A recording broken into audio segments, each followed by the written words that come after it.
Biasanya orang itu akan menjadi sombong karena faktor materi, di mana dia merasa lebih kaya, lebih berkuasa, lebih tinggi jabatannya, lebih rupawan mungkin, atau lebih terhormat daripada menyebabkan seseorang berlaku sombong.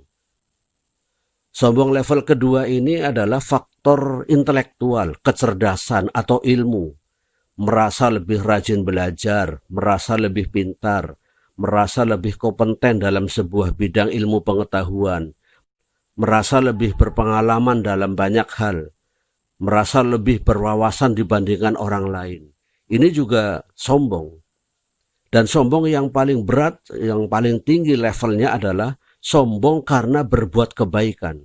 Merasa lebih pemurah, lebih banyak amalnya, merasa lebih bersemangat dalam berjuang dan beribadah, merasa banyak kontribusinya besar untuk umat ini, merasa lebih hebat daripada orang lain. Ini juga merupakan kesombongan. Yang harus kita hati-hati adalah kesombongan yang diakibatkan oleh amal ini. Kalau kesombongan karena materi mudah, sebab itu terlihat.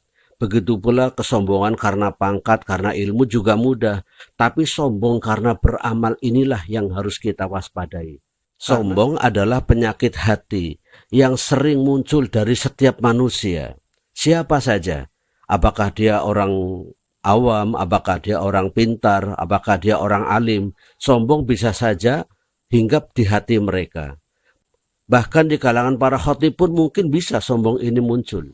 Rasulullah SAW dalam hadis riwayat Imam Muslim, beliau bersabda dari sahabat Ibnu Mas'ud, qala Rasulullah SAW, la yadkhulul jannata man kana fi qalbihi misqala dzarratin min kibrin.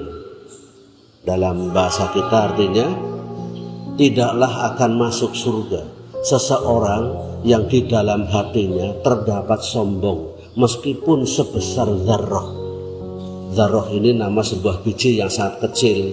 Kalau di sana disebutnya biji sawi, mungkin di tempat kita biji bayam atau biji cabai dan lain sebagainya. Kesombongan sekecil itu pun kalau ada dalam diri seseorang, orang ini akan terhalang masuk surga.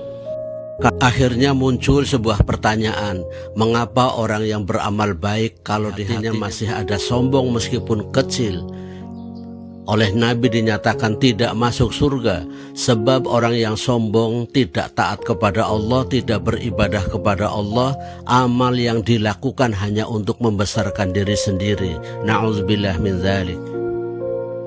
Tidak perlu sombong karena kaya dan berkedudukan, tapi juga jangan minder karena miskin dan rendah.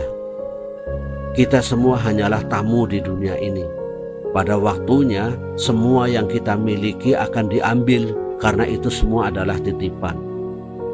Tetap rendah hati seberapapun tinggi kedudukan kita. Tetap percaya diri seberapapun kekurangan kita. Hanya satu kepunyaan kita yang bukan pinjaman, yang akan kita bawa kemana kita pergi, yaitu amal soleh yang dilandasi keikhlasan lillahi ta'ala. Semoga Allah menganugerahkan keikhlasan di hati kita masing-masing, sehingga sekecil apapun amal yang kita lakukan akan membawa kemanfaatan, kebaikan, kebahagiaan, dan keselamatan di dunia sampai di akhirat nanti. Semoga bermanfaat. Wallahu a'lam bishawab. Assalamualaikum warahmatullahi wabarakatuh.